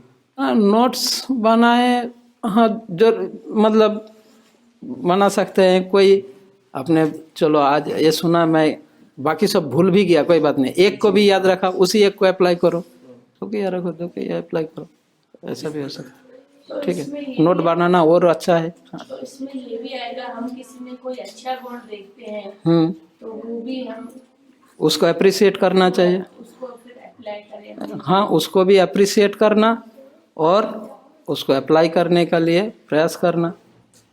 पहला बात, अप्लाई करने से ज़्यादा महत्वपूर्ण है उसको अप्रिशिएट करना। अगर आप उसको अप्रिशिएट करोगे तो आप में एप्लीकेशन स्वतः ही हो जाएगा, समझे। अगर अब हम क्या करते हैं, हम अप्रिशिएट नहीं करते, बल्कि हमें जिला सा जाता है। जब किसी में अच्छाई देखते हैं हम, तो हमारे अंदर जिला सा जाता है। पहले अप्रिशिएट करना सीखे, तो एप्लीकेशन हमारे अंदर, एप्लीकेशन स्वतः ही आ जाए। अगर मैं अप्रिशिएट करूंगा किसी की अच्छाई को, तो ऑटोमेटिकली एप्लीकेशन हो जाएगा। पर उससे महत्वपूर्ण एप्रिसिएशन। किसी की अच्छाई देखकर, किसी का ये देखकर उसको पहले एप्रिशिएट करो। और एक क्वेश्चन था, जैसे हम किसी को टीच कर रहे हैं हाँ। और वो उसके अगेंस्ट जाते हैं या टॉर्चर करते हैं, कुछ नेगेटिव पॉइंट्स बार बार उसको बोलते हैं, तो उस समय हमको उसी समय स्टॉप करना चाहिए टीचिंग, या उनको कुछ रिप्लाई में बताना है, कन्विंस करना है? नहीं, अगर कोई उसमें मतलब बाधा डाल रहा है ना, या नेगेटिव, वो डिपेंड करता है स्थान, काल, देश, पात्र के हिसाब से उसको कैसे हैंडल किया जाए। कृष्ण अपने भक्तों को सदैव विविध प्रकार से हेल्प करते हैं। अगर मेरा मतलब इस सच में मैं उस भाव से हूँ और मुझ में ह्यूमिलिटी जितनी होनी चाहिए उतनी मात्रा में मुझ में विनम्रता है, तो कृष्ण हमारे हृदय से हमें प्रेरणा देंगे उसको हैंडल करने के लिए क्या करना है, प्रेरणा देंगे। मैं एक उदाहरण देता हूँ। एक बार मैं इससे पहले भी मैंने ये उदाहरण बता चुका हूँ। एक कॉलेज में मैं बुक डिस्ट्रीब्यूट करने गया था। तो पहले जैसे कॉलेज के गेट में अंदर गया तो पहले एक अध्यापक से, एक प्रोफेसर से मिला। वो तुरंत मेरे को कहा कि हाँ आप इस्कॉन से आए हो ना, यहाँ कोई कुछ लेने वाला नहीं है, यहाँ कुछ कोई लेने वाला नहीं है, आप जा सकते हैं, ऐसे पहले कहा। तो मैंने कहा आप यहाँ के प्रिंसिपल है क्या? उन्होंने कहा नहीं, मैं प्रिंसिपल नहीं हूँ, मैं यहाँ के प्रोफेसर हूँ, अध्यापक हूँ। मैंने कहा मैंने तो आपको कहा नहीं कि मैं जो लाया आपको लेना है, मैं तो यहाँ आया प्रिंसिपल से मिलने के लिए। क्या आप कृपा करके मेरे को प्रिंसिपल से मिला सकते हैं? उनका ऑफिस कहाँ है, उनका केबिन कहाँ है? मेरे को अगर हेल्प करेंगे तो आपकी बहुत कृपा होगा। वो तुरंत डाउन हो गए। तो हैंडल कैसे करना है? अगर उस समय उनको डिफीट करने के प्रयास करो, उनको ये करने के प्रयास, तो वो और चढ़ जाएगा, ठीक है, पर वो पीछा नहीं छोड़ा। ये पूरा कहानी तो टाइम लग जाएगा, आज नहीं बताऊंगा। तो उनने मेरे को, तो आप सोचोगे मुझे नहीं पता, मुझे पता है आप किस लिए आए हो। आपसे पहले ऐसे बहुत आप लोग, ऐसे आपके बहुत लोग आ चुके हैं, मुझे अच्छे तरीके से पता है। हाँ, मुझे पता नहीं, और प्रिंसिपल आज है नहीं, ठीक है, ऐसा कह दिया। तो प्रचार तो स्टार्ट ही नहीं हुआ, तो शुरू से ही ऐसे बाधा आ रहे। तो मैंने कहा ठीक है, कोई बात नहीं, आप क्लास में जा रहे हैं ना सर, आप जाइए ना, मैं देख लेता हूँ, अगर नहीं है तो मैं वापस चला जाऊँगा। तो ऐसा बोल के वो तो चले गए, वो क्लास में जा रहे थे तो क्लास में चले गए। मैं एक स्टूडेंट को बोला कि भाई प्रिंसिपल का केबिन किधर है, मेरे को बता दो, तो ले गया। प्रिंसिपल से मिला, उनसे बात किया कि मैं ऐसे इस्कॉन से आया हूँ, तो ऐसा ऐसा करना चाहता हूँ। तो उन्हें बोला अभी तो क्लास चल रही है, तो लंच टाइम में सभी स्टाफ रूम में सभी रहेंगे, आप उस समय सभी एक जगह में आपको मिल जाएगा, आप थोड़ा वेट करो। हाँ, 45 मिनट्स आपको वेट करना पड़ेगा, फिर उसके बाद सभी स्टाफ रूम में आपको सब मिल जाएगा। तो मैं वेट कर रहा था। उसके बाद वो जैसे क्लास ख़त्म करके फिर मेरे को देखा, मेरे पास आ गया और फिर मेरे को ऐसा करने लगा। जो भी है थोड़ी लंबी स्टोरी है, बाद में बताएंगे, अभी टाइम जा रहा है। तो हैंडल कैसे करना होता है कृष्ण हमें प्रेरणा देंगे किस व्यक्ति को ऐसे सिचुएशन में हैंडल करना है।